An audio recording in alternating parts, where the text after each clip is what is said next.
time for News and Brews. Because packaging makes a huge impact in our everyday lives, we need smart solutions to design challenges. That's why we have Westpac correspondent Andrew Crow. All right, so I am here with, one of the most anticipated guests of the News and Brews segment.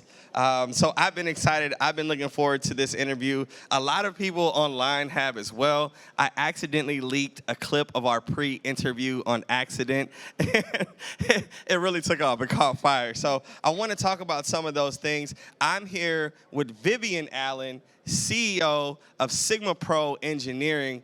And just saying Vivian, CEO in manufacturing is, something that I'm proud to be able to say myself. It's got to feel good to have it. Chills.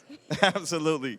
So this is a blue-collar boss lady, as I like to call them. And our industry has been very, very traditional in terms of the way that we do things, the culture of manufacturing, the recruiting and the retention of people in manufacturing shops, and even at the C-suite level.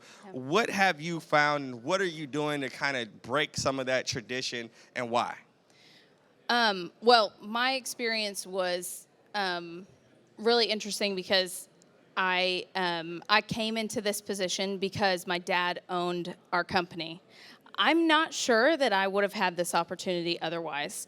So I tell people it's kind of like waking up in the morning and realizing you're Superman. And you didn't pay to be Superman, and you didn't earn it in any way. You were just born with these powers, right?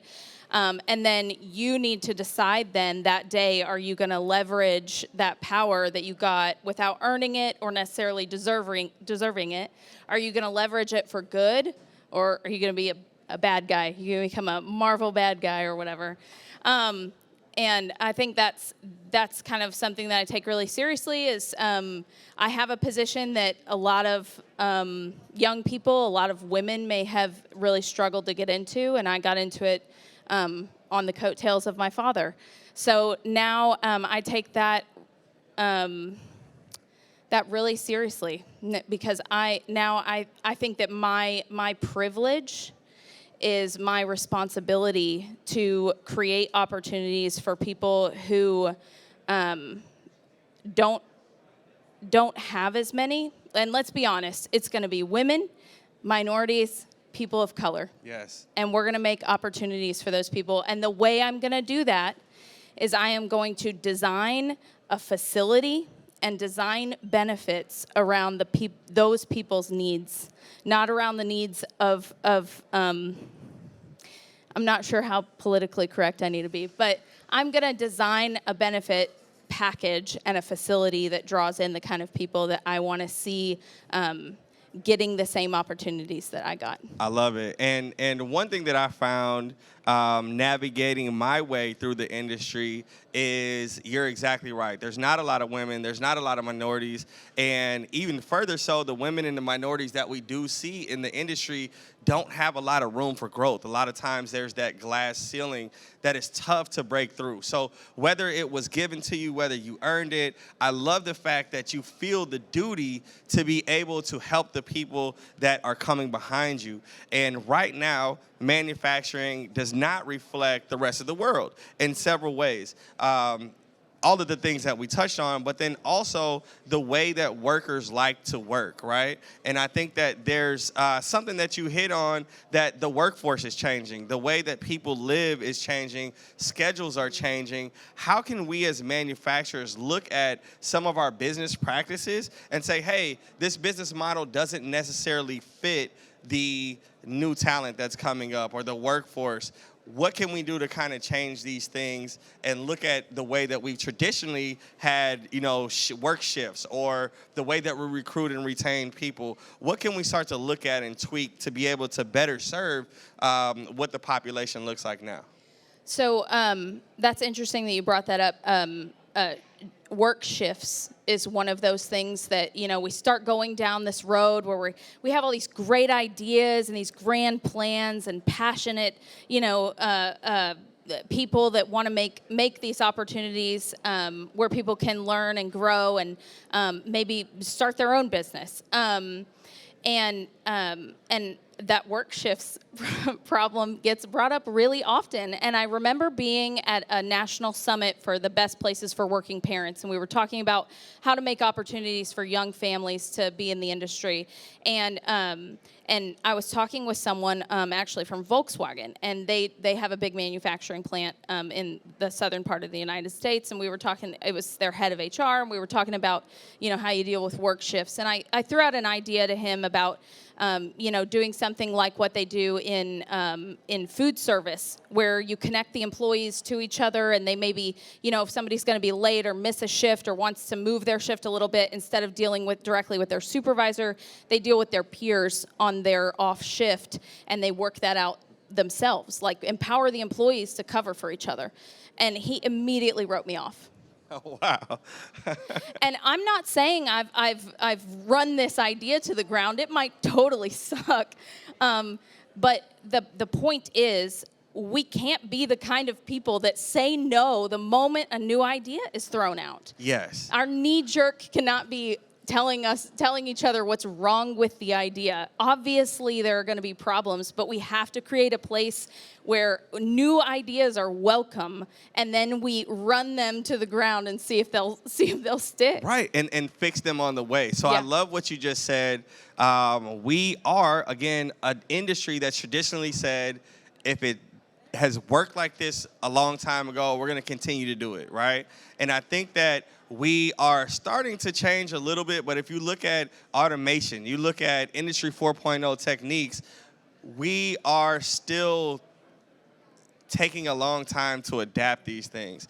And I feel like we have to look at our workforce problem the same way. If we're bringing technology into our plants, why are we not changing the way that we work with people? Why are we not making our plants more people-friendly in order to recruit, attract, and retain the next workforce? You really want me to answer that question? I would love to. Because it costs money, and because people are selfish.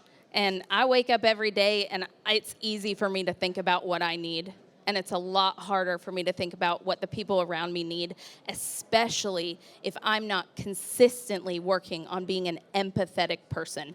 And that doesn't mean just empathizing with people that look like me or live like me. It means especially working on being empathetic toward people that are in situations that I don't have to experience. I love that. How can we take that and make that the culture? I know that you said there's value in the doing. How can we be more intentional, number one, as manufacturers, not just in our own plants, but outside of our doors with these things, with being empathetic? How can we start to practice these things? Or what have you done, or what are you thinking of doing to be the case study for some of these things? So a few major things that we're doing is when we hire people, they learn how to read a profit and loss statement, and they get access to ours. So our employees from the top down get taught how to understand the financial stability of our company and how to read a P&L, which is something that I did not learn until I asked to be able to learn that. And started pursuing a higher degree. So even that is a big deal to me. Like, teach them how to read the books. Teach them how the company is run. Pull the curtain back. That's something that's really important to me. People need to know the effect that their job has on the bottom line and know what that bottom line looks at. Another thing that we do is we take really seriously, if I say that something is important to me, then my policies and my facility are going to reflect that. Making work available to parents and flexibility available, especially to moms, is really critical for us. So having a space where when you walk into the facility, it says kids are welcome here, that's really critical to me. I'm not going to say that on paper if I can't say that in my facility. So that's really important. One big thing we're doing is taking really seriously caring for our employees' mental health. Wow. So we're building a new facility, and one of our key things that we're doing is making sure that anywhere we can that we have natural light. that's really a way that studies have shown that your mental health is better, and it's really difficult in the manufacturing facility, and it costs a lot of money. But if I can't build a 10,000 square foot facility with enough windows to help people's mental health be, functioning where it needs to be, then I need to build a smaller facility. 100. Come on. Yo. Claps from the back. Let's go. So you said a lot, and I love all of the ideas that you're coming up with, and hopefully people are listening to these things and saying, okay, that's a simple thing for me to do. When you go into a manufacturing plant, traditionally, if they do have windows, they're shut.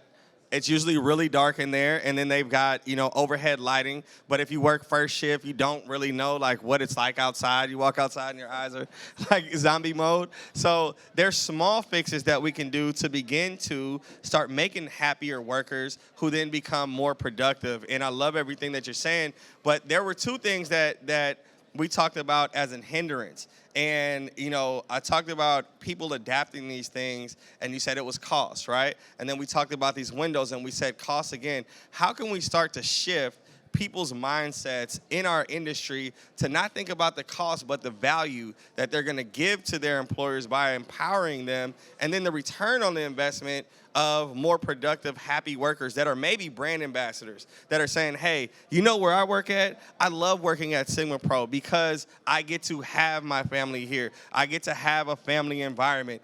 How can we start to shift the idea and the mindset from cost to value?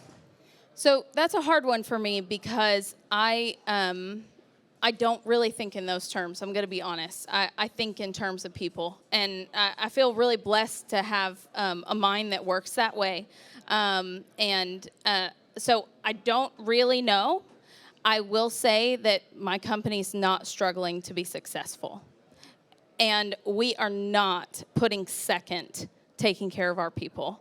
And I think that it really comes down to, like, what kind of legacy do you want to leave as a person? And I mean, I'm talking a lot right now to you business owners out there and people in positions of power.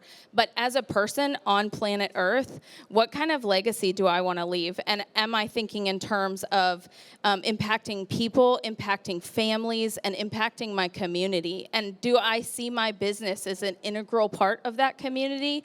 Or am I living in a bubble where all I care about is having enough money to give to my my shareholders?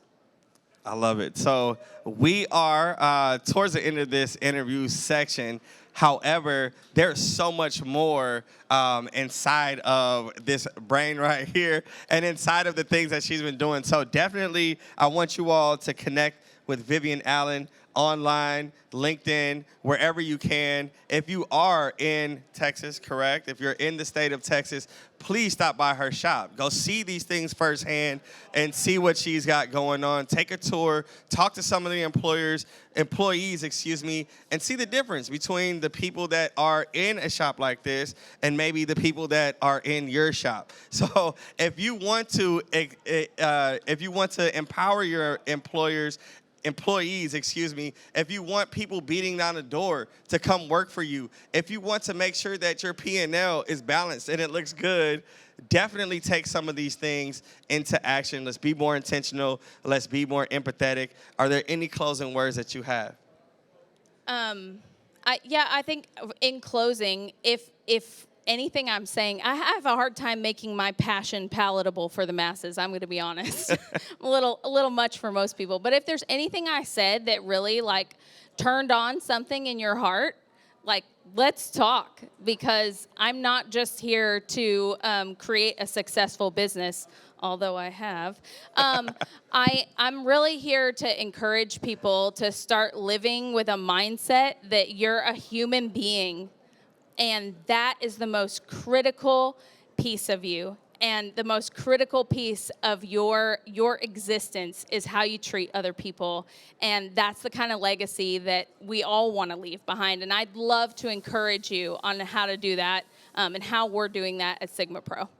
Thank you very much for your time today, Vivian. This has been an amazing interview. I wish we had more time to dig deeper, But again, please reach out. And if you want your shop to be set up not for 2024, not for 2026, but you want 2060, you want year 3000, these are the tactics that you have to do. The work is going to be here. The machines are going to be here. But how are you interacting with the community around you? How are you interacting with the people in the workforce? That's what's going to keep your company alive for years to come. So if you want a successful one, be like SigmaPro. Thank you.